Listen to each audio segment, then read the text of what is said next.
Happy Friday and welcome to Fearless with Jason Whitlock. I am Jason Whitlock. It's the weekend, baby. And we're going to get you rolling into the weekend on a great note with a great show. We're going to join the rest of America and talk about what's going on in Ukraine. You guys know I don't try to pass myself off as some sort of geopolitical expert. I talk about things that I know a great deal about or think I do. I like to talk about sports and culture and race, and we'll dip in a little politics where it makes sense. But I've been a little bit reluctant to talk about the Ukraine because I just don't know a lot about this conflict. But the benefit of living 54 years is that you meet a lot of interesting people and over the course of that amount of time. And so Christian Ray Flores, you guys, he's been on the show before. He's a minister in Austin, Texas. He's a new friend of mine in the last 6 months. Had him on the show. He knows Russia and the Ukraine. He's had 2 kids born in Moscow. He lived in Moscow and the Ukraine. I think his grandmother is Russian and his grandfather's Ukrainian. He knows the Ukraine and Russia and this conflict, and he knows it from both having lived there, a cultural, political perspective, but he'll also know and give us some insight on a spiritual perspective. And so Christian's going to join us here in a second. Before we get to Christian, I want to tell you Steve Kim is going to be here, and Kim knows boxing. And the Klitschko brothers, the former heavyweight champions, they're Ukrainian. They're in their country, in their homeland, fighting to defend their country. And so we'll talk to Steve Kim about the Klitschko brothers. I think it's Vitali. He's actually the mayor of a city in Ukraine. So we'll get Steve Kim's take on what the Klitschko brothers do. I think it has some good synergy with what TJ Moe and I talked about yesterday about like how athletes aren't as patriotic as they used to be, American athletes. But here's the Klitschko brothers putting it with millions of dollars, high profile, putting their lives on the line for their country and homeland. And then Uncle Jimmy will chime in with with our approval rating segment. He's been dying to talk about LeBron James and the pressure that LeBron has been putting on his son Bronny about playing in the NBA. But we'll actually do the approval segment will be on the Klitschko brothers. But Uncle Jimmy's got some things about little Bronny and LeBron he wants to get off his chest. So without further ado, let's roll out to Austin, Texas, and talk to our resident expert on this situation in Ukraine and Russia. All right, so without further ado, let's go to Christian Flores, our resident expert on Ukraine and Russia. And so, Christian, what has it been like for you this week, the past 48 hours, as 2 countries you absolutely adore are in tragic conflict with each other? What's this week been like for you? Jason, thanks for having me back. It's been surreal. It's been heartbreaking. I haven't gotten a lot of sleep. I've been talking to people both in Russia and Ukraine, multiple times a day, just trying to get a picture of what's going on. It is one of those things that you think unthinkable, that you'll never experience in your lifetime. And then when it does happen, it's just hard to process. And yet here it is. Here we are. So you say unthinkable, but again, having grown up in Russia, spent time in the Ukraine, were there not rumors or conversations about the conflict, potential or tension between the 2 countries? I mean, you're saying you're completely stunned by this. When I listen to other people, they say this has been like 20, 30 years in the making. No? Yes and no. I think politically, yes. Politically, you could have sensed the tension and things advancing and sort of ebbing and flowing. I think culturally, no. I think that's probably the big thing, right? So Russia and Ukraine are brotherly nations that go back centuries and centuries and centuries, right? Actually, more than that. As a matter of fact, the sort of the statehood of Russia started in the city of Kyiv, Ukraine, which is the irony of it. But culturally, they're deeply intertwined. You know, as you said, my grandmother, I'm a quarter Russian, a quarter Ukrainian, half Chilean, so I'm sort of a mutt. But my grandmother was Russian, my grandfather was Ukrainian. He fought through the whole World War II, from 39 to 45, side by side, shoulder to shoulder with Russian soldiers. And at the time, obviously, Russia and the U.S. were allies all the way to Berlin. They've shed blood together. So it is a sacred thing, culturally, between Russians and Ukrainians. There's obviously a lot of cultural overlap, music, language, similarities, same family of languages. So on a cultural level, it's unthinkable. It violates something profound. And then on a personal level, obviously, I am being, in those places. My two oldest daughters were born in Moscow. My youngest daughter was born in Kyiv. As I was a performing artist for a long time, a very successful one, and I toured all over both Russia and Ukraine. So I've been to all these places that are war-torn right now that I see. I think on a cultural level, it's terrible. On a political level, it is it is extremely painful to watch how politics and power-hungry people can divide and create this kind of tension that is not organic to those two nations. So the media is telling us again, I don't know anything about this, so I'm going to ask very naive questions because I just want to know. Is Vladimir Putin, is he the bad guy in all of this as he's being portrayed in the media? Well, I would say this. It really depends on how you think, right? What your worldview is. From the standpoint of a free society, of a democratic society that thrives on free markets, the West, right, in short, yes, clearly. From his standpoint, the way he thinks about the world, he probably thinks of himself more as a messianic figure, someone who has almost like a historic role, that in restoring a 1,000-year tradition of Russian supremacy and sort of a status of a global player, a superpower. So I think from his standpoint, he feels attacked by the West, corroded by the West, lied to by the West, and that's the narrative. And that's actually, I really believe he believes that. I don't think it's a game. And so, in his mind, his intentions are not remotely evil. It's in his mind, he's completely justified. He's not some power-hungry person that's reneging on some promise. He's doing, I guess, what he believes he was destined to do. I think he is, yes. Now, I think he's power hungry as well. I think you can rationalize anything and create a noble rationale behind something that you're doing that is destructive and out of sync with the world, with the world, or most nations in the world. So there's that, right? So I'm asking you political questions off top. Eventually, I'm going to ask you for a spiritual perspective on what we're seeing. But what do you think, and this is just from a political perspective, what should the United States do here?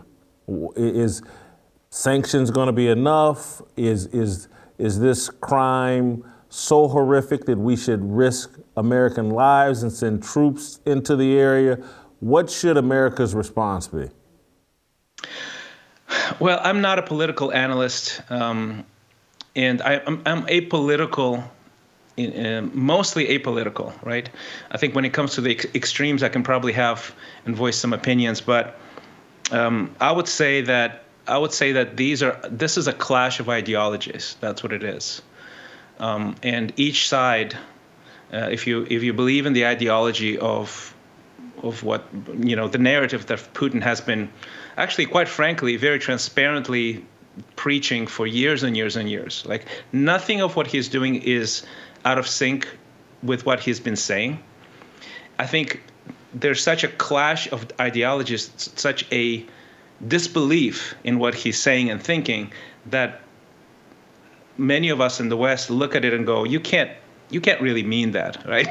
So I think the disconnect is not that he hasn't been, consistent in the arch of his narrative, but it's such a clash of worldviews and what is good and what is bad and what is helpful and what is harmful that we just can't sync up. So I think it's a major clash of worlds, and it's the beginning of something new. I think it's a tectonic shift, a new Cold War, 100%, no shadow of a doubt. We're back into a world where there's two, at the very least, two major sides to how the world should function.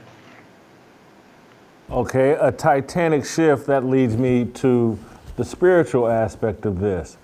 Does any of this, in your evaluation of this, from a biblical perspective, there's so much seeming chaos in the world.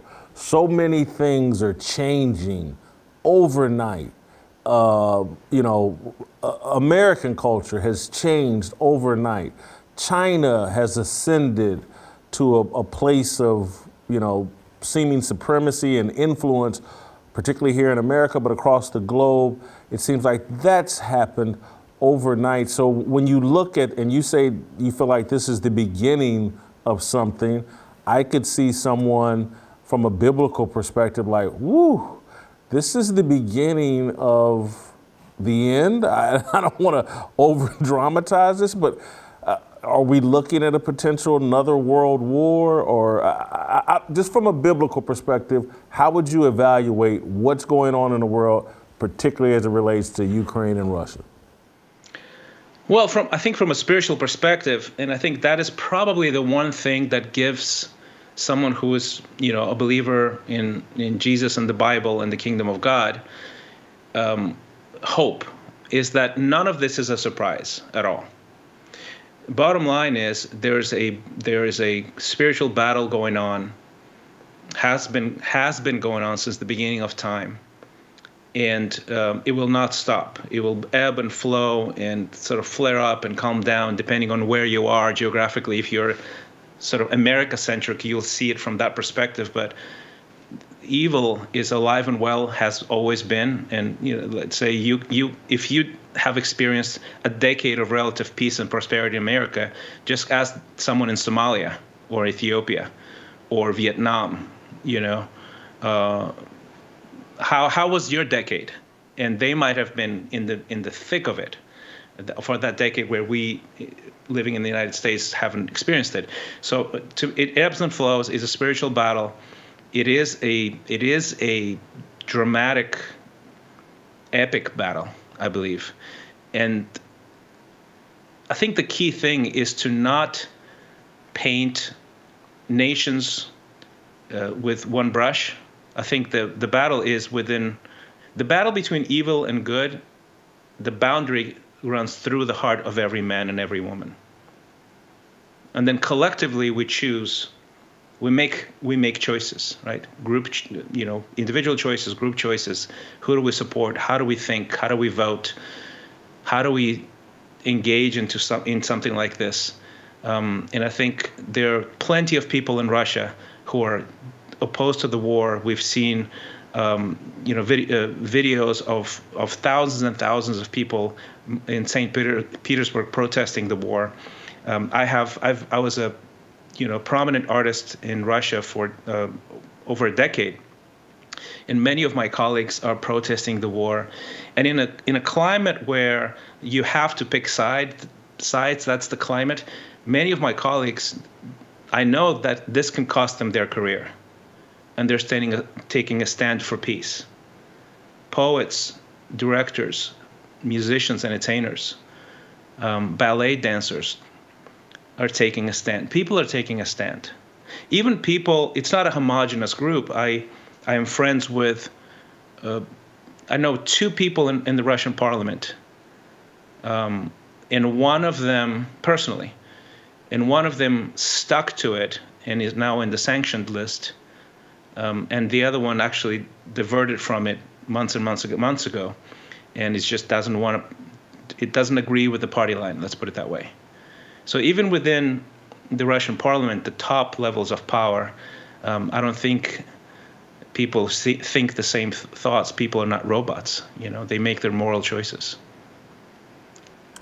So help someone like me, Christian, and I mean this sincerely, because I think I'm like, I don't want to speak for other Americans, but I think I'm like a lot in terms of like, I know a little, I don't know a lot. But one thing that troubles me about the time that we're in right now, particularly here in America, is our society has become so secular, so distant from God, that it's hard for me to trust our decision making here in America from our political leaders. I don't know, I've been sitting here for the past 3 to 5 years, like saying like, man, our political leaders are kind of siding with China and the Chinese Communist Party and a nation that's not based in Judeo-Christian values. And so I don't trust our leaders. And it's because they're reflecting this very secular culture we have in America. And so it's hard for me to discern whether America is doing the right thing or not. And I mean, right now, I think everybody should be wagging a finger at Putin and Russia and saying, this is not right. I get that and the calls for peace. But I'm wondering about all the things that happened that led up to this. And should we have, I think one of their demands is like a promise that NATO, that the Ukraine's never going to join NATO. And it's like, should we have done? I just, because our culture is so secular, it makes me very suspicious of our leadership. Give me some peace of mind in that regard. Or I might actually do the opposite. And the reason I tell you this is because, one of the beautiful things in the United States, and I love this country deeply, is that it's not only acceptable, but it's expected of us to criticize our leaders.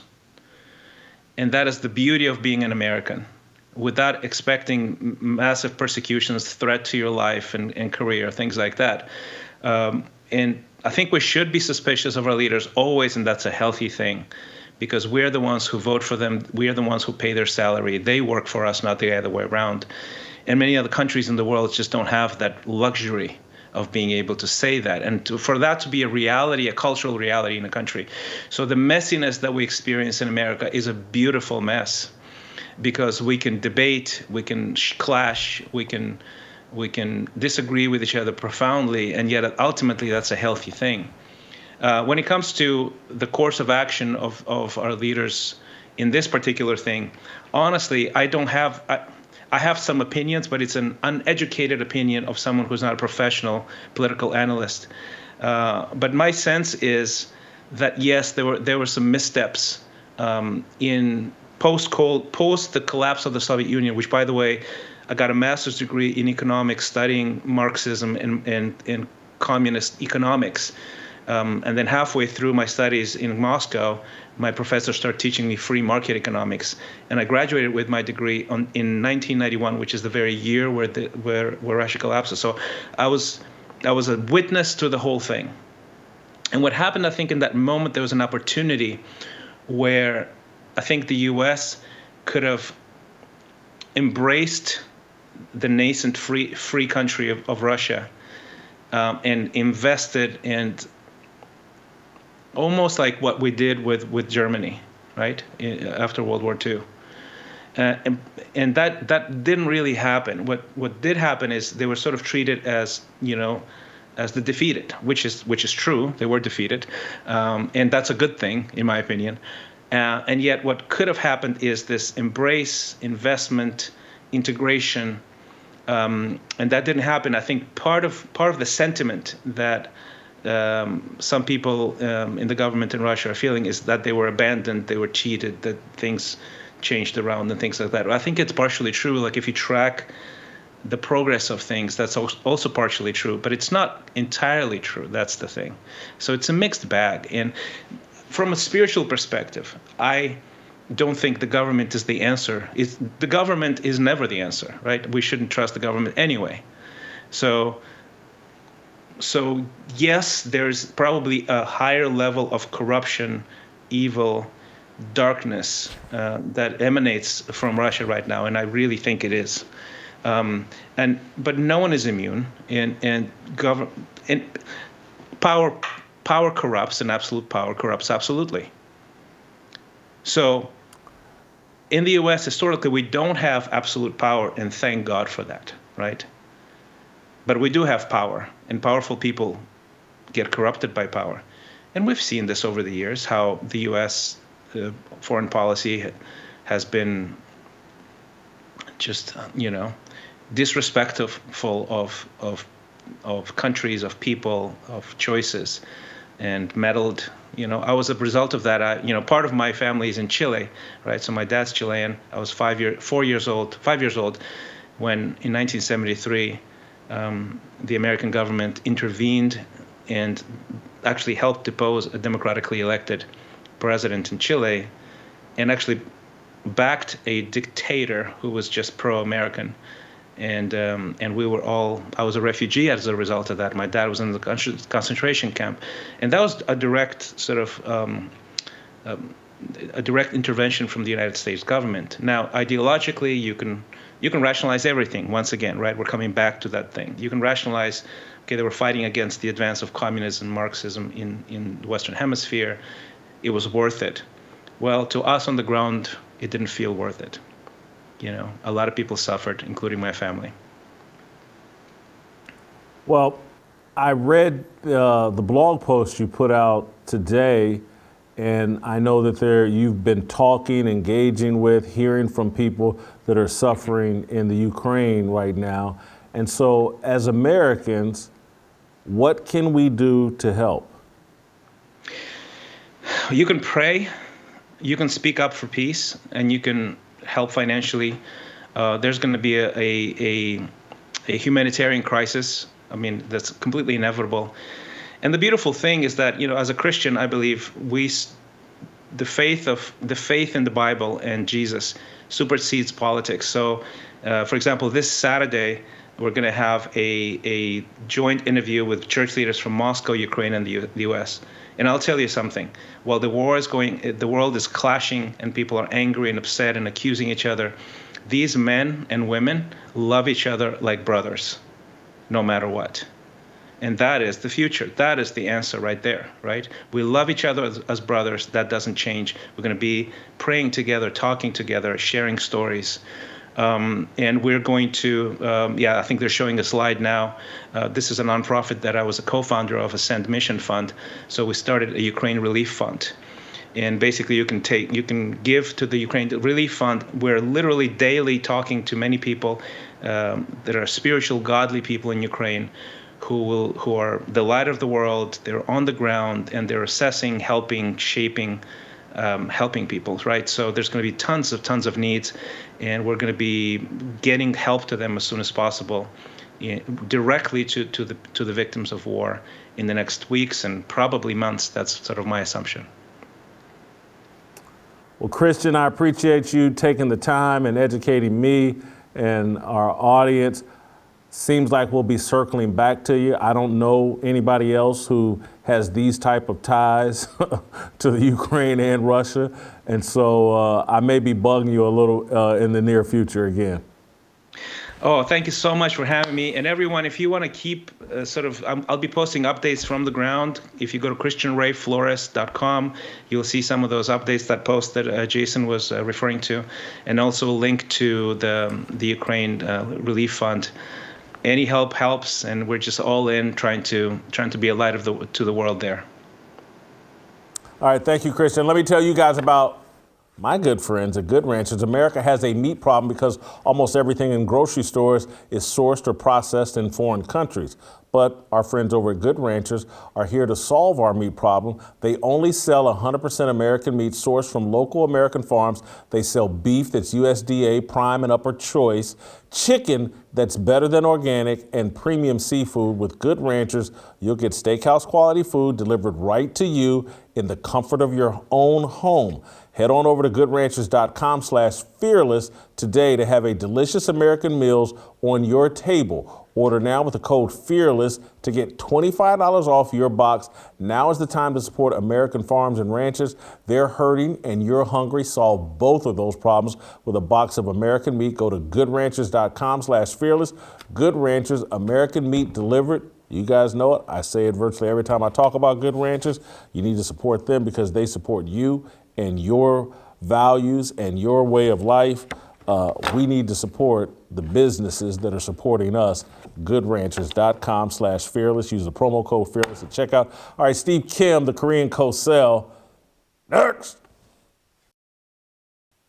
Yeah, 모두 다 빨리 박수 쳐 기다리지 말고 서둘러 Listen that I'm back just to feed you raps I see that you are 배불러 So fly All right, welcome back. Time for the Korean co-sell. He's a good segue, believe it or not, from Minister Christian Flores because Steve Kim, as I said, knows the Klitschko brothers. You know, Steve Kim, our resident boxing expert, he knows all sports, but he knows boxing the best. And so I wanted to get his take on the Klitschko brothers staying behind in the Ukraine and strapping on helmets and grabbing muskets. And, you know, they're going to fight for their country. Steve, are you surprised at all that the Klitschko brothers are, you know, willing to put their life on their line for their homeland? Jason, first of all, good afternoon. And no, I'm really not, especially as it relates to Vitali, who is the older brother.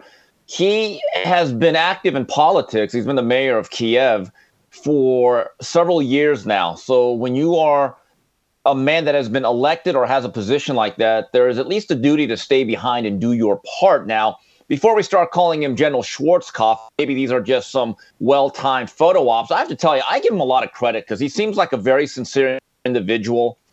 This is interesting to me. American athletes, when they put on a T-shirt or do a hashtag, or they put on a T-shirt with the hashtag for some movement, they are just given all the credit in the world. Like, wow, that's courageous. Look at the stand. They don't do anything. And it reminds me of that Thomas Sowell tweet that ESPN told me to take down, that basically activism is a way for a lot of useless people to feel important, even at the expense of their actions having some grave consequences. I've always said the problem I have with most activism in American society, especially as it relates to athletes, Jason, is that the activism comes with no real action. It comes with gestures. It comes with a lot of virtue signaling. And especially with athletes, it comes with the threat of walking off the job and being called a hero for it. I mean, let's go back 2 years ago, what you call the summer of George Floyd. I remember the NBA players inside the bubble for about 5 or 6 hours. They were threatening to actually boycott the rest of the season. Jason, I was prepared to give those men credit, like, wow, they're really going to do this and make a stand. And then basically, I'm assuming the dialogue went like this. Yeah, but guys, you know we're not getting paid, right? And it's going to affect our next CBA. Play ball. And that was the end of their activism. Here's a guy, and again, I don't know if bullets are going to be flying over Vitali and Vladimir's head, but I think it's at least a powerful symbol, and it seems as though they are acting upon what they are saying. Well, listen, if they're anywhere near Kyiv, bullets and rockets are flying, and, you know, they're definitely in harm's way. Let me ask you this. It's kind of a little bit off topic, but if the Philippines were attacked, do you think Manny Pacquiao would grab a helmet and a musket and fight? Now, he's a politician. Yeah, that's a great question. I really don't know. I do think Vitali is wired differently. He's a salty guy in a gritty way. Him and his brother are both very elegant individuals, tall, imposing guys. They're both about 6'7", chiseled when they were fighting at about 250 pounds. But Vitali's always been the grittier individual. I've always felt that out of the two brothers, and both of them are very courageous as prize fighters, if there was one that you wanted in a foxhole, guarding your back with your life on the line, I think it would be Vitali. In years past, when there have been other uprisings and other situations, there are pictures from years ago when Vitali was not afraid to go up on the front line. So, look, I don't know about Manny. I really don't. That's a great question.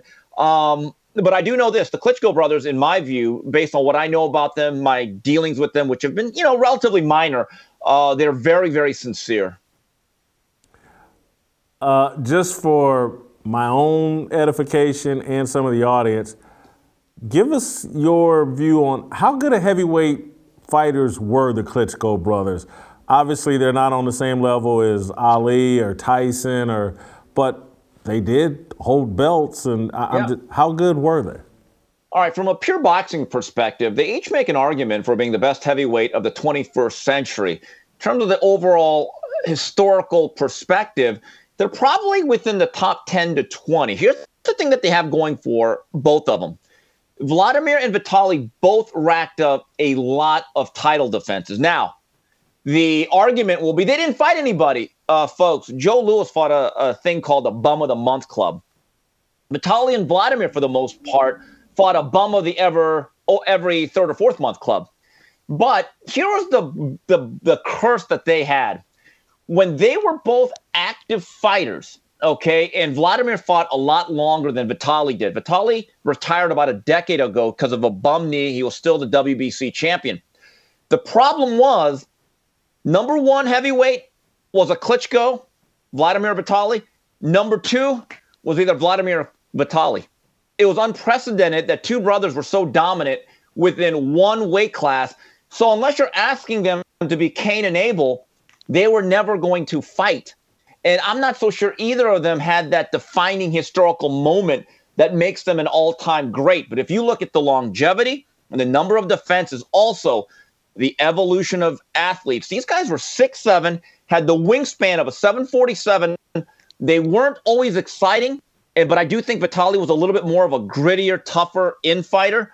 They were both very tough to beat. What's interesting about Wladimir, he's one of the last heavyweight champions, or the last one, that the late, great Emanuel Stewart trained. He actually rehabilitated his career after some very surprising losses.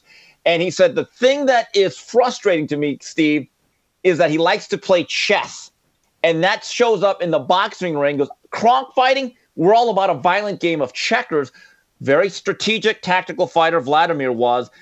I would say overall, though, the fact that they had longevity and consistency, they're in the top 10 to 20. I would only ask you this because I know you can pull it out of your head. Between the two of them, who was their best victory? Okay, this is an interesting question. When it comes to Vitali Klitschko, I think his best quote-unquote victory was a loss. It was to Lennox Lewis.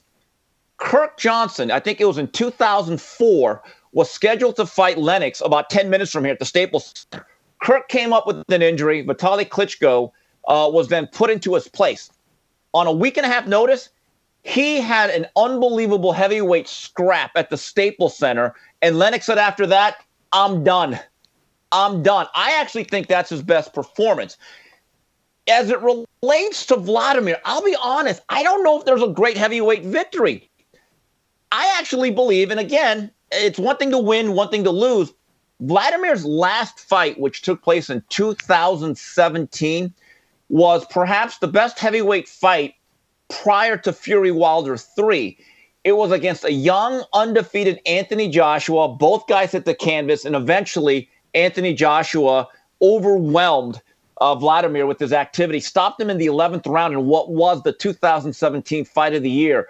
So I know it's a backhanded compliment, but Jason, I think their best moments or most memorable moments inside the ring as fighters, unfortunately, or not, came in losses. All right, we'll end on this note. I'm going to tack this topic on. Mike McCarthy of Front Office Sports is reporting that Fox Sports is in negotiations with Sean Payton. As we predicted, Sean Payton looks like he's going to be the replacement for Troy Aikman. Do you think this is a long-term play by Sean Payton, or is he just doing it until Jerry Jones musters up the courage to fire Mike McCarthy? It could be a little bit of both, because what if McCarthy goes 14-2 and goes to the Super Bowl? This reminds me a little bit of, okay. I'm just saying. Jeez. Anyway, this reminds me a little bit, Jay. Remember when Pat Riley suddenly quit as the Lakers coach? That thing had come to an end at the end of the 1990 season, and the NBA went to NBC, and they hired him. And he kind of made it clear alongside Bill Parcells, who got hired at the same time, hey, we're never doing this again. We're done. And one thing I've learned, coaches and prize fighters are like soldiers, in the words of Douglas MacArthur. They don't ever retire. They just kind of fade away. But this is what they do. This is what they are. I don't know how good Peyton's going to be, though. I think a lot of this has to do with his own job performance. When I remember Pat Riley as an NBA analyst in studio, working with guys like Bob Costas and Ahmad Rashad, I don't remember him being all that great. He was okay. As it related to other athletes that were A-listers, I referenced this a couple of weeks ago. Remember, Jason, when they used to have the NFL on TNT? I think they called it Sunday Nitro. Had that for about 4 or 5 years, I think in the early 90s. Lawrence Taylor and Joe Montana had just retired. They were awful. They weren't good. This is one of my biggest pet peeves of athletes and coaches that get into this field, Jay. And obviously, me and you, we make it look effortless. The great ones make it look easy. This is what we do. We don't ever take it for granted. But we worked at this. They have to understand that once you get out of that realm into this realm, it is work. You have to work at this. And I'm going to reference this young man again, Tim Bradley of ESPN, former world champion in boxing. I am so impressed with his work ethic because I know how much he cares about the craft. And he tells me, he goes, Steve, I want to be an all-time great announcer. This is basically what I think about. And they don't I think a lot of athletes and coaches don't realize it's not just you getting on camera, here's a mic, say stuff. No. You have to prepare just like you would for a game, and you have to have this on your mind. It has to become your passion. So the question I would have for Sean Payton is, now that you're a broadcaster and you've hung up the clipboard, is this your passion? That's what I want to know. Thank you, Steve. That's the Korean Cosell. Good job as always. Hey, he's got his fearless swag on. I like that. All right, listen, I just got a big package in the mail. I got fully Manscaped. Men's below the waist grooming. Let's talk about it. If you haven't heard about it yet, Manscaped offers precision engineered tools for your family jewels. They recently launched the Ultimate Men's Hygiene Bundle, the Performance Package, and you can join over 4 million men worldwide who trust Manscaped with this exclusive offer. You'll get 20% off and free worldwide shipping with my code FEARLESS at manscaped.com. This performance package has it all. You get the lawnmower, you get the 4.0 trimmer, you get the weed whacker, ear and nose hair trimmer, crop preserver, deodorant for the air down there, crop reviver toner, performance boxer briefs, and a travel bag to hold all your goodies. Get 20% off and free shipping with the code FEARLESS at manscaped.com. That's 20% off with free shipping at manscaped.com. Use the code FEARLESS. Unlock your confidence and always use the right tools for the job with Manscaped. I got my package today and open it up. There's all kinds of great things in there. The first thing I did was use the nose. I got my nose hairs all knocked out. They got shavers, they got body washes, they got everything. It's awesome. I can't wait to take it home and use it. Anyway, manscaped.com, fearless. They support you, they support me, they support our point of view. Hop on board with Manscaped and use the promo code fearless. All right, Delano, smartest man on the show. Thanks.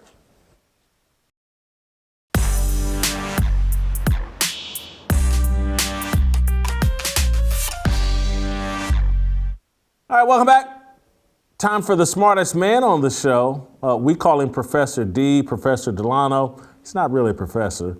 He's just one of the smartest guys talking about culture in America, and we're honored to have him on the show. He has a passion for a particular issue, family, and he has a particular passion for the black family and how American families in general are falling apart, but this problem is most acute among black families. And so Delano's written a column that uses athletes, Cam Newton, obviously the NFL former star quarterback, Van Jefferson, wide receiver for the Los Angeles Rams, now a Super Bowl champion. He uses these two guys as a jumping off point to make a point about people's ideas, people's philosophy, people's mindset about family structure. Delano, welcome back to the show, and I'll let you describe what you wrote about today and what you're passionate about. Sure, thanks, Jason. So I start the column with a simple question: where's Daddy? And I got that from a 1998 Sports Illustrated issue that talked about the number of out-of-wedlock births across the sports leagues. It's written by Lester Munson, and I recently reread it, and I was intrigued by it, primarily because I know no mainstream corporate media publication would run that title, and particularly with a little black boy on the cover. But what Munson did was use sports as a microcosm of the broader society, and I think that's always an interesting way to address important social topics. So I asked the question, and I had two athletes in mind. One was Cam Newton, who recently had a conversation with Brittany Renner where he talked about the reasons he chose not to marry the mother of 4 of his biological children. And then the other person was Van Jefferson, who wide receiver for the Los Angeles Rams, Super Bowl champion, who got word that his wife had gone into labor right after the Rams won the Super Bowl, and he was actually on the field with his 3 kids. And there was a really cute video of it online, and you see him telling the kids in real time, "Mommy's pregnant. We got to go to the hospital. She's about to have your brother." And I just use those two athletes to show that there are options for people, and particularly for professional athletes, who are thinking about how to form families. And I think, and particularly on the heels of one of my recent columns about Van Jones and, conscious co-parenting, quote unquote, I think Van Jefferson just shows that there's a different path. And later in the column, I tie in another athlete, Candace Parker, WNBA star, who just announced that her and her wife just had a baby, which prompts the same question from 1998, which is, where's Daddy? And I think that situation provides a different look into the modern American family that was basically unheard of in 1998, but I think is becoming more and more prevalent where things stand right now. Yeah, I found this particular passage in your, there's a couple, but this one here is what struck me first. You're talking about Cam Newton, the all-pro quarterback, stated that the lure of available women was simply too strong for him to commit to being a faithful husband. Cam isn't the first athlete to put off marriage to play the field, but like many of his peers, he acts as if children don't also connect you to another person for life. And what the breakdown in logic for me with Cam is like, okay, you're not the first person to say, the lure of other women makes me not want to get married. why can't he also say the lure of other women make me not want to have a baby with a random woman because I know I'm too undisciplined to be monogamous and enter into a marriage with a woman. So with all of these apparatuses and inventions and birth control pills, female condom, male condom, he's acting as if he couldn't. And again, and I really can say this about Cam because his dad's a minister. He's raised in the church. He at least, I don't know what biblical values he's had, but he's tossed them aside like most everybody else. I just don't know if it's that hard to make the decision if you're smart enough to say, yeah, I'm just too crazy to get married. Well, you may also be too crazy to have babies. Is that hard to figure out? I mean, I don't think so. If you're a quarterback who can diagram plays and remember them with pinpoint precision, I think you should be able to remember or to know how babies are made and to prevent that if you want to, basically pal around with a bunch of women. And I mean, obviously, there are athletes who've done this. Derek Jeter played an entire career free of scandal, was associated with all types of women, singers, models, actresses. And when he retired, he decided to get married. So it's not to say that athletes don't even have a template in their sort of own profession. But I think, as is the case in 1998, when Lester Munson wrote this report, it's the same thing now. It's not economics, despite what a lot of people say. Oh, well, if the men just had jobs and they would marry before they have kids. And it's like, no, these guys have access to every imaginable resource. It's not economics. It's about values. It's about responsibility. The questions are, is marriage important to me? If so, how important is it? Is it important enough for me to discipline myself and have enough self-control to commit to one woman for one lifetime? And if they answer that question in the affirmative, right, then you get Van Jefferson. And I don't think it's any coincidence that Van Jefferson seems to be a believer in terms of his public proclamations. Him and his wife are high school sweethearts. They talk about God. He says that he prays with his mom before every game. I don't think that that's a coincidence, particularly for a young man who's only 25 and already has his third child with his wife. He's not taking the Johnny Appleseed approach to fatherhood like a lot of athletes have done. But the other thing is, if you don't want to get married, it's like, do you have the discipline to do what it takes to prevent that? And a lot of athletes, as is the case with a lot of men, and I've certainly been there before in my life, are just irresponsible. Right? It's not particularly difficult. It's like, this is 2022. We know how babies are made. And after a guy has his first quote unquote mistake, right? His first oops. By the time he gets to his ninth child by the seventh different mother, it's clear like this is not random or chance. And whether that's Adrian Peterson, Travis Henry, Antonio Cromartie may top all of them, because at one point, when the Jets were being covered for Hard Knocks, he was struggling to name all of his children. I think he had at least 10, and I think he had at least 3 children that were 3 years old. So he was busy, obviously a couple years before that. So a big part of it just boils down to responsibility, and whether men are willing to take responsibility for their decisions, their lifestyle choices, and their families. Delano, I'm going to push back slightly on the use of the word responsibility, and I'm going to tell you why. And it's because we have built, for black people, a culture that promotes baby mamas and baby daddies. And so in Cam Newton's mind, he's not being remotely irresponsible, because again, the left and the ideology that he and others have bought into says, man, if you can financially afford it, there's nothing irresponsible about having 4 kids with a woman you have no intentions of marrying.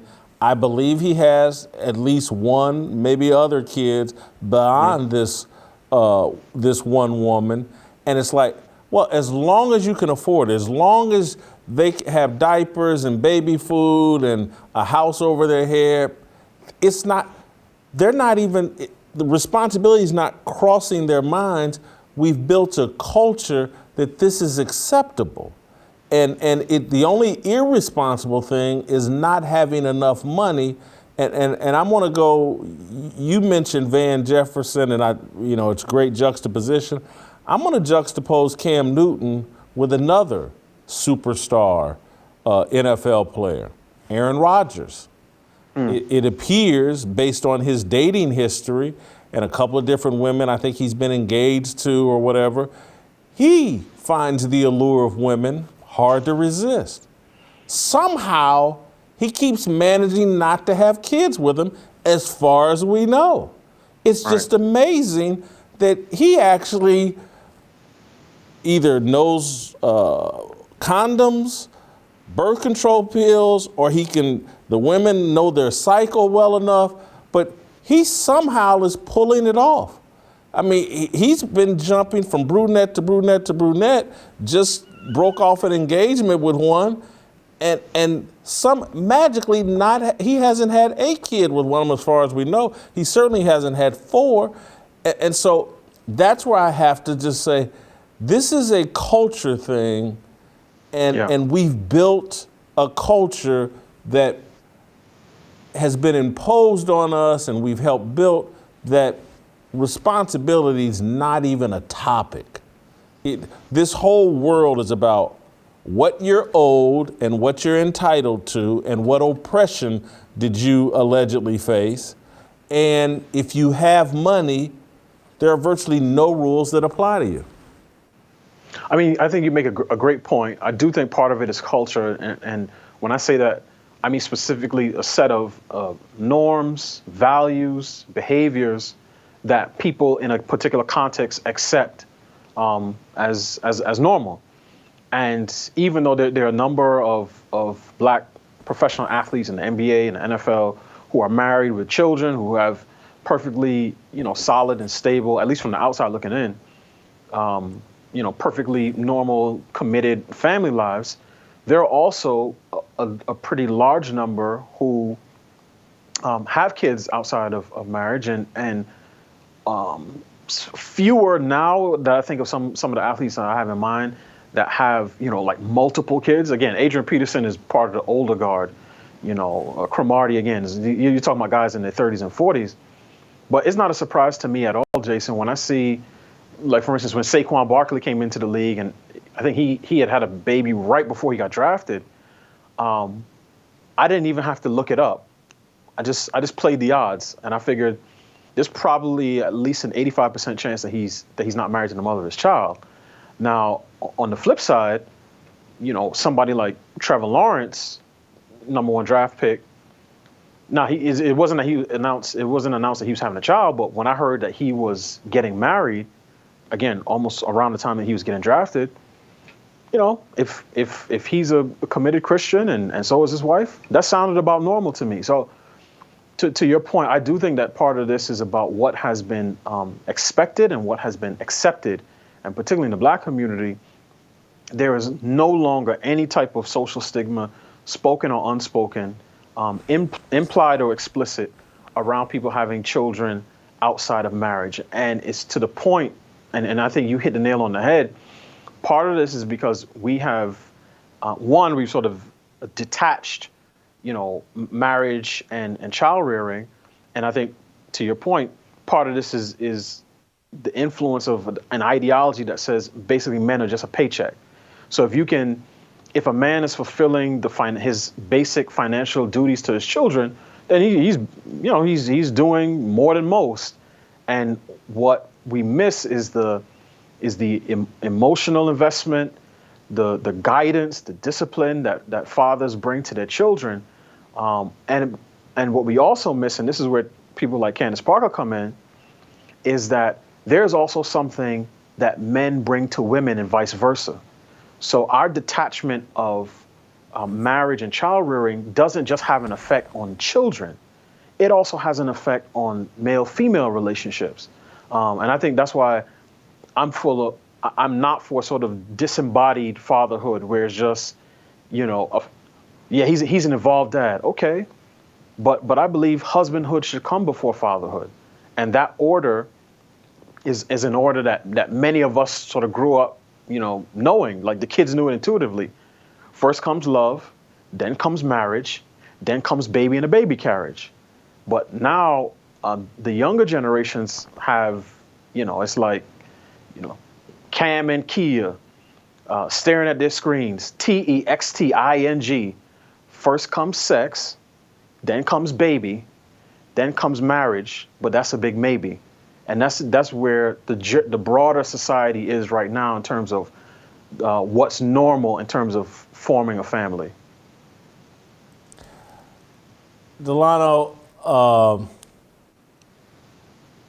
anything, and this is where people get tired and they roll their eyes when I say, "Hey, man, this feels satanic," but it's almost anything that promotes chaos has been sold to black people as, well, this is normal and this is the direction you need to go.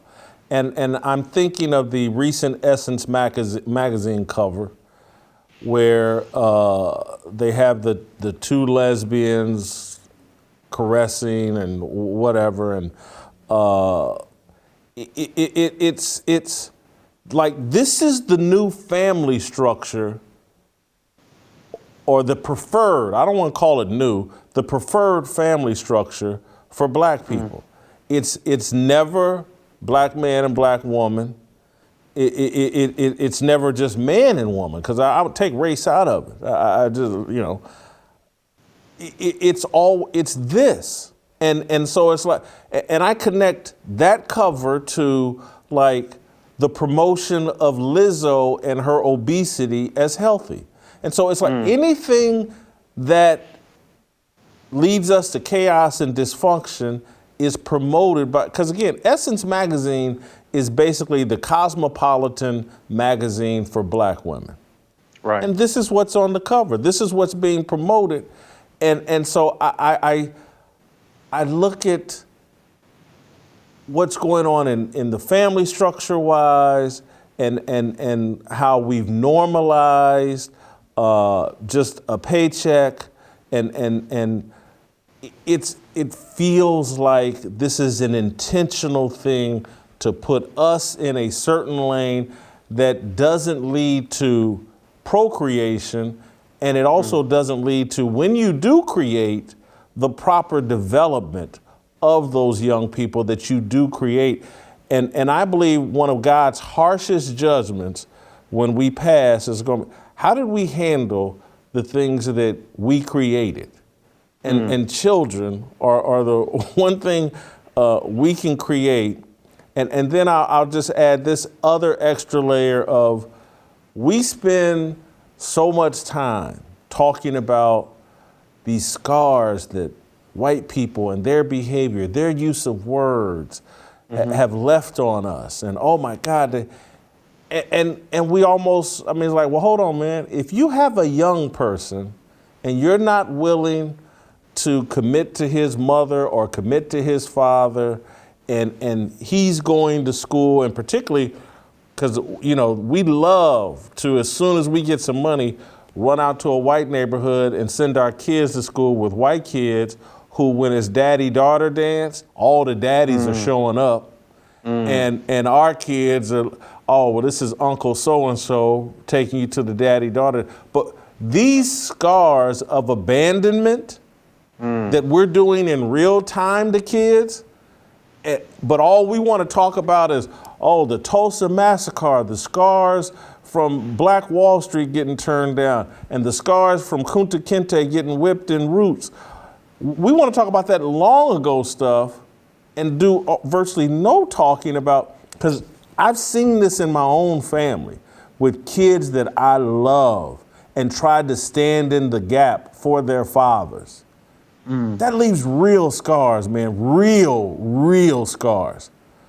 This stuff we talking about, oh, well, someone called me a boy, and oh, someone rapped along to the N-word, and that don't leave no scars. Not like when daddy ain't there. Jason, I'm trying to compose myself because you said a lot there, and you wound me up, and I'm gonna try to hit this thing straight through the front door. You hit on so much right there. So I'll start with the last thing and work my way backwards. I'm of the belief that if black political pundits, elected officials, institutions, or even in the broader society, people who say that they care about black folks and the progress of our community, if we spent as much time talking about the impact of family structure, right, and getting that order correct as we did about white people, our entire community would be in a much, much different place. And I even mentioned that in the piece. I said, I mean, one of the biggest disparities in this country is the difference in terms of the rate of non-marital births in the black community versus everybody else. Our rate, which is about 70% of black kids are born to unmarried parents, is about 30 percentage points higher than the national average. So if the NFL wants to tackle racial disparities, they can start there. They have Van Jefferson, they got Russell Wilson, they got a bunch of other guys who are married with kids, who love their wives and support their children. And instead of having the inspire change commercials where you got the guy in the prison jumpsuit and he dancing and doing all this thing, walking down the street with his fist in the air over the Edmund Pettus Bridge, you could say, look, if you see yourself as a king, you need a queen, you need some land and territory, and you need some princes and princesses. That's what a real king does. If you want to talk about generational wealth, you're not building, I don't care whether you play in the NFL or you deliver packages for Amazon. If you as a man are having to support 5 different households, including the one that you live in, that doesn't include any of your children, you're not building wealth. I'm sorry, it's not happening. It's not happening. If you have to pay, like in the piece that Lester Munson wrote, he started with Larry Johnson. He talked about his trip to a paternity clinic. He said Larry Johnson had 5 kids with 4 different women. The last mother was getting basically about $9,000 a month in child support. That's in 1998. I think I read, and somebody correct me if I'm wrong, when Brittany Renner divorced P.J. Washington, right, sort of fast forwarding back to the present, I think I read he was supposed to pay her $200,000 a month in child support. If that is correct. That was exaggerated, but go ahead. Oh, okay. But if it's $30,000, $40,000, $50,000 a month, right? Imagine a guy in his position, right?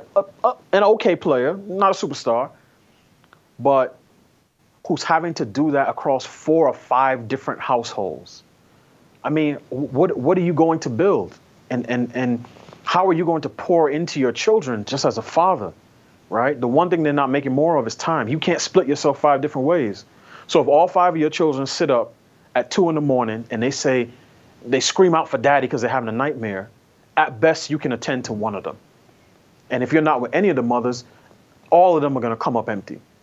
And you're right. That I've seen guys on some of your previous shows who talk about that void of not having a father there, and how even as grown men, they were doing everything that they could to prove to their fathers that they were worthy of the love that they didn't get. But for us as black folk, we do everything that we can to prove to white folk that we're worthy of the love that they think that they owe us. And you're right, it's created some very perverse incentives in the way that we look at our culture and society. We think white people should be more responsible for the actions of their great-grandfathers than we are for the behavior and actions of our sons. And that's part of the reason that our community is in the type of place that it is. The other thing I'll say real quick is that what you're seeing across the country, and certainly through big tech and big media and sports leagues, is the influence that BLM, Black Lives Matter, has had on our entire culture and our sort of political discourse. When the most prominent civil rights organization in a generation lists as one of its principles to disrupt the Western prescribed nuclear family structure, that should have been a red flag to anybody who could read. But instead, our dopey leadership class said, no, let's invite these people into our sports leagues. Let's write their slogan on our courts. Let's put it on our baseball diamonds, on the hockey rink. Let's invite them to the White House and do all these other things. And what we end up doing is accepting their ideology as our own.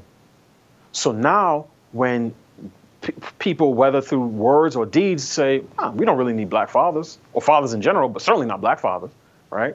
We only need black fathers to the extent they can provide seed for life and their own corpses to fuel activism.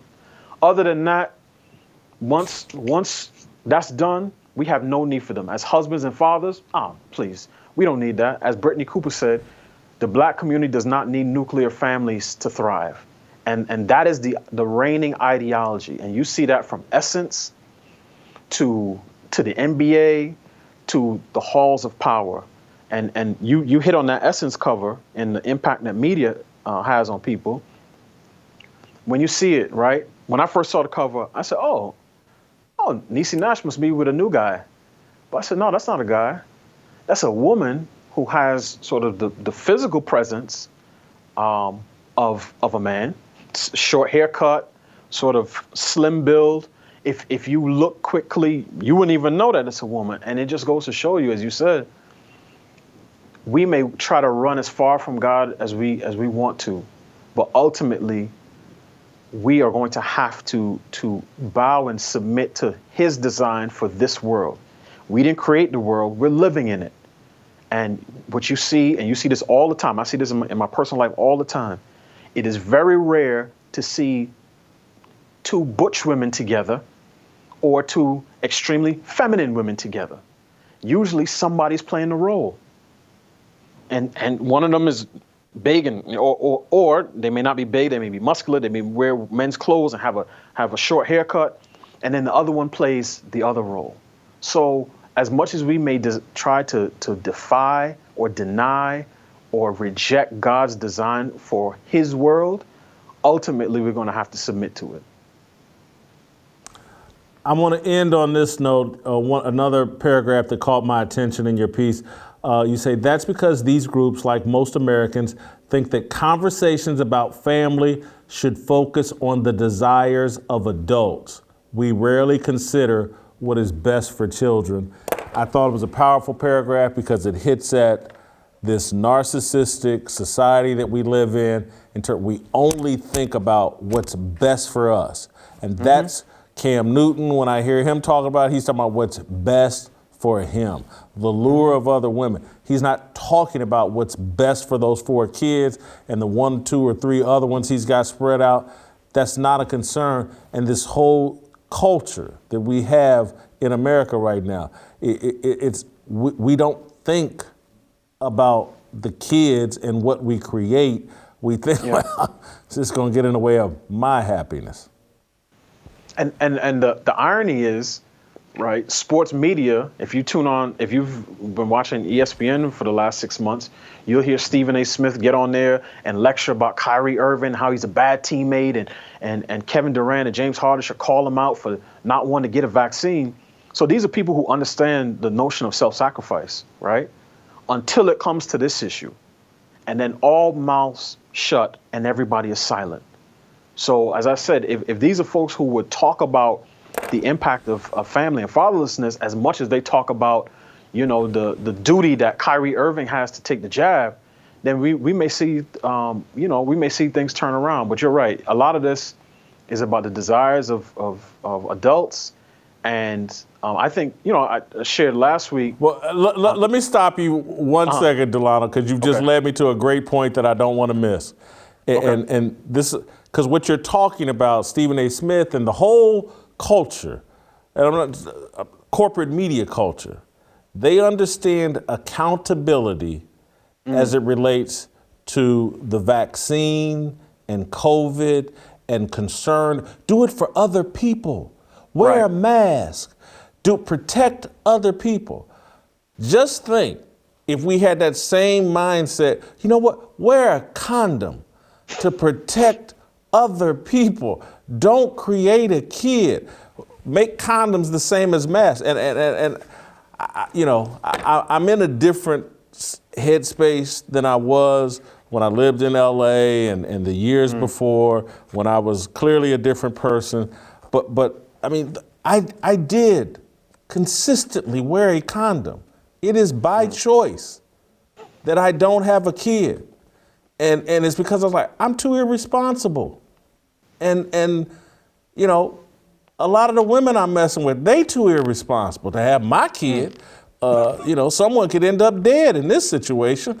And so I just don't understand. I just don't get it. Again, we can sit up and we can get on TV. Oh, you gotta wear a mask to protect other people. But these lifetime decisions, because when you have a kid, that's a lifetime decision. COVID comes and goes, and 99.9% of the people survived it.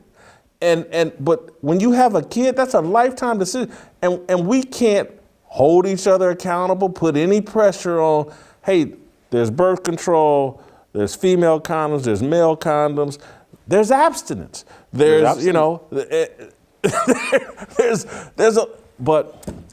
so I wish that people were as insistent about, you know, wearing a condom as they were wearing a mask, but we've gone too long. Okay. I gotta let you go. Great job. Right. Thank you as always. Jason. All right, you guys on YouTube, /Jason Whitlock, hit that subscribe, enable your notifications, hit that likes. Tell your friends, if you're a fearless soldier, you need to be recruiting for the Fearless Army. All right, Uncle Jimmy is gonna come on and talk about LeBron James and whether he's putting too much pressure on his son, Bronny, to play in the NBA. And we'll have our approval rating on the Klitschko brothers. Next.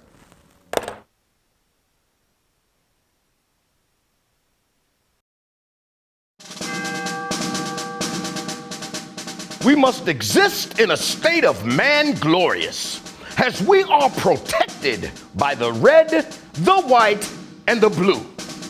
But remember, the mind is the key. The fearless soldier pledges to place God first and foremost in his everyday endeavors of life. We, the fearless army, are one nation under God, indivisible, with freedom and a belief in the American dream. The men bold enough to join our movement comprise what we like to call the New Dream Team. We are leaders of our families, our churches, and of this nation. We reject the seeds of division that are planted by corporate media misinformation. We affirm that all men are created equal and are endowed with inalienable rights, which are granted by our Heavenly Father.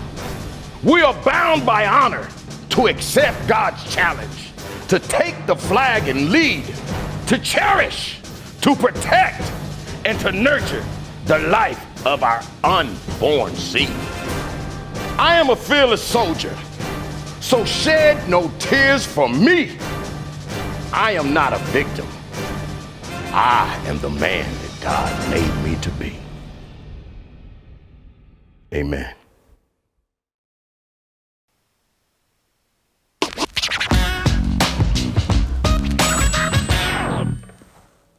Wow. All right, welcome back. Time for our approval rating segment. Your favorite time of the show? It really is my favorite time of the show. Uncle Jimmy's here. He's feeling good. He's sounding good. He's got a little work to do after the show even. So, of course I do. You know, and you're all fearless out there. You back soldiering again, huh? Oh, that's it, man. Hey, fearless army.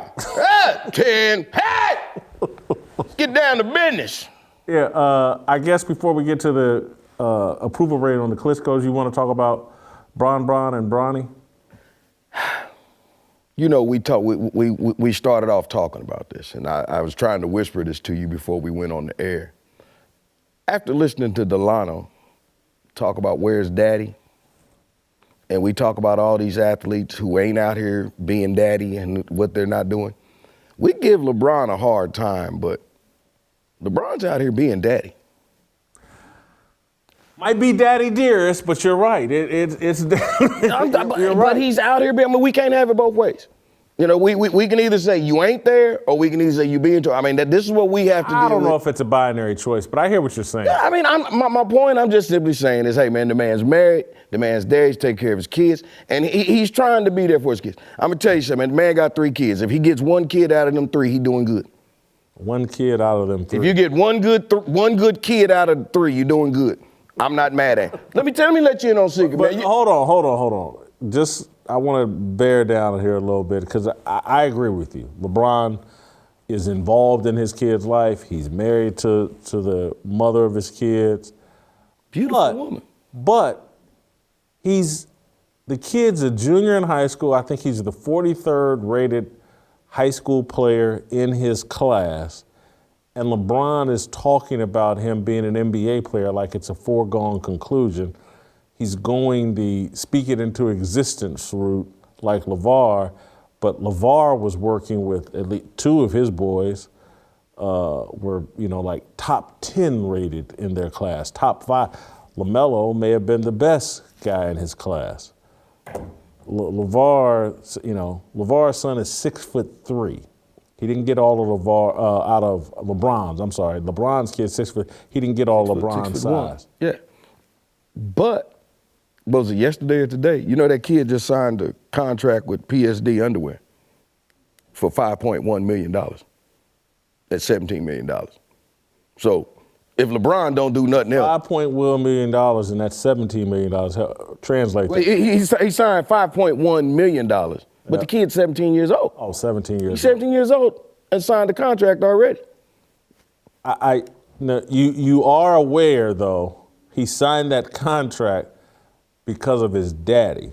If his last name was Dodds, Whitlock, Bronny Dodds, if it was Bronny Dodds, that might have been $5.1. I understand it. So all I'm saying about LeBron is I don't blame him for wanting his son to follow us. We do that. And, we talk about, I'm not mad at him about it, okay? You got to speak that. It's a lot of parents who've done that with their kids, okay? So, I mean, look. And who've done that with their kids and it hasn't worked. Okay, Jason. Jim, I'm going to go all the way back. Do you remember, this is when we was at Sports Radio 810. Here we go. I don't know if you remember, but there was this family in Blue Springs that would call the radio show versus every day. The little boy. The little boy who they said was the next Michael Jordan. They sent a video. He hit 16 shots in a row. What was his name? Brian? And he's only they say he's like 3 years old. I'm like, oh, because I remember telling the story. I was like, do you understand how cold I was as a football player at age 10? When I was 10, nobody could touch me on the football field. I could play quarterback, any of the positions, anything. And, I was like, that was at age 10. Mm-hmm. Time I got done with high school, it was like Ball State, mid-major, that whole NFL thing. But Emmitt Smith is in the same class as me. And I'm saying at age 10, I would have gave Emmitt the work. Yes, all of that. I understand that. I mean, but you're not the only one that says it. There's a long line. First of all, let me be honest with you. Every chance I get, I'm speaking up on LeBron. Every chance I get, I put my sons to work. Every chance I get. You might not have seen. We did the Antonio Brown video. There's my 2 sons right there. AC and Ducey. You see them right there. You see them? They're going to be the next Uncle Jimmy's? I'm just letting you know. I put them in the first chance I can get. Remember you predicting they're the next Uncle Jimmy's? I'm speaking it into existence. Uncle Ducey. and AC and Ducey. These are my 2 boys right there. Remember the Griffies. Remember Ken Griffey Jr. Remember the Griffey boys. Yep. They did it, okay? Remember the Ripkins. You forgot the Ripkins boys got out. Cal Ripken. Cal Ripken, his brother and his dad. Their daddy. There they are right there. Mm-hmm. Here, I got one more for you. Now, this is legendary. The Rhodes boys. Rhodes. Yeah. Dusty. Dustin. There you go, right there, man. Only thing I'm saying about this, and seriously, when we talk about Bronny and we talk about, I really want teams, and this is what we're saying. You got to be careful just because that's LeBron James' son. We can't be going out blowing #1 draft picks on Bronny just because he LeBron James' son. Don't do like the Lakers and blew all them draft picks on Magic Johnson's son like the Lakers did. And you're going to end up looking like, don't do that, man. Don't do it. That's all I'm saying. Magic Johnson's my favorite athlete. You shouldn't have put me in that position. I know Magic. Not that we're friendly, but we are friendly, but you shouldn't have put, it sounds like I was giggling. And I didn't even look at that picture. I was just, let me stop. You put me in harm's way, man. Now you know how Delano feel every time he come on here. Now I'm gonna have to tell a real story. Uh-oh. I'm gonna tell the names. I was out to dinner in Miami when LeBron was playing in Miami. Okay. Back at that time, I was more friendly with LeBron and his camp. Okay. There wasn't a bet. And so I was out to dinner with Maverick Carter. And this 6'5", 350-pound dude came sashaying by our table with a purse. And I pointed to Maverick and I said, he's like, that's Magic, son. And I said, stop it, man. Stop it. He goes, no, that's Magic, son. You didn't know that's Magic, son? And I was shocked. I mean, this had to be 2011, 12, somewhere in there. Because again, LeBron was down there playing. And so my mouth fell to the floor. Everybody in Miami knew Magic, son. And I was the one person that didn't. So we were at a very popular club having dinner, and Magic's 6'5", 350-pound son came sashaying through with a purse, and it blew my mind. All due respect, Magic's son's lost a lot of weight. He's down to about 250 now. Looking good. Come on, let's go. All right. So, let's wrap up this. Let's do this, Let me, man. before I get in more trouble. While we still got a paycheck. Let's do the Klitschko brothers approval rating. They're staying behind in the Ukraine. They're fighting for their country. Job performance. One of them, Vitali, I guess, is the mayor of Kyiv or whatever. So I'm just sorry. These guys are 40, 50, some odd years old. They're fighting for their country. I got to be very high on their job performance. I'm going to go 23. I respect you. I understand what you're saying. Me, myself, I'm going to give them a 15. I understand that they both are fighting for their country. I understand this. I understand that you can take a punch, but can you take a tank? Okay? It's only a level to so much you can do. Can you take a nuke? That's all I'm saying. Right up to your... It's only so much nobility, okay? All right, character. They've certainly, to me, seem to be of high character. They're defending their country despite being millionaires and popular. They could run over here to the US of A and avoid all of this. So I'm high on their character. I'm going perfect score 25. That's exactly what I said to Chris. I said, hey, man, they could have easily stayed right over here, man. I give them a 25, man. They fighters, man. It's all or nothing, man. I like them, man. I don't know if you can be much more authentic than them. So I gave them a 24 in authenticity. Well, you could be more authentic. You can give them a 25. Yeah. See, because like, what did we just say, man? They could retire in luxury. They made millions here in America, but they true patriots. And they're not staying in Hollywood, man. They put their life on the line. Let me ask you a question, man. These guys, could you imagine LeBron James if America was being attacked? Is he gonna stop lacing up his Nikes and go put on a pair and lace up some combat boots? No, might do it for China, but won't do it for America. It factor, I got him at a 20 just because I know there's probably a few young ladies and family members that have taken out life insurance policies on them, hoping to cash in. So their it factor is a little bit. So I got them a 20 it factor. I give them 25, man, honestly. Truthfully, man, they're going out, they're fighting for their country.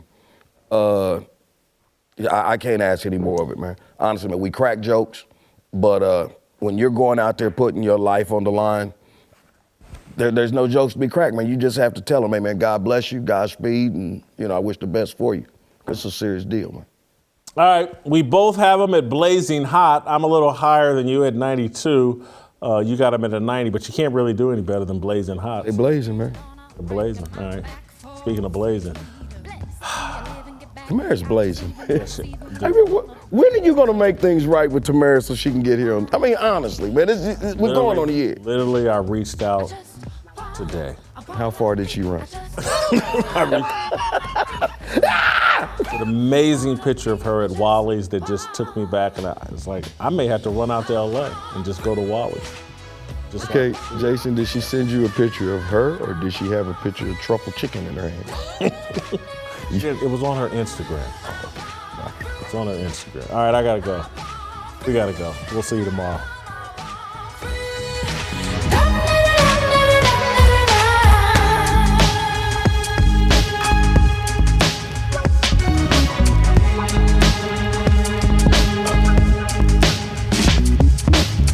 For the right sign, looking like it's my time, feeling all kinds of free.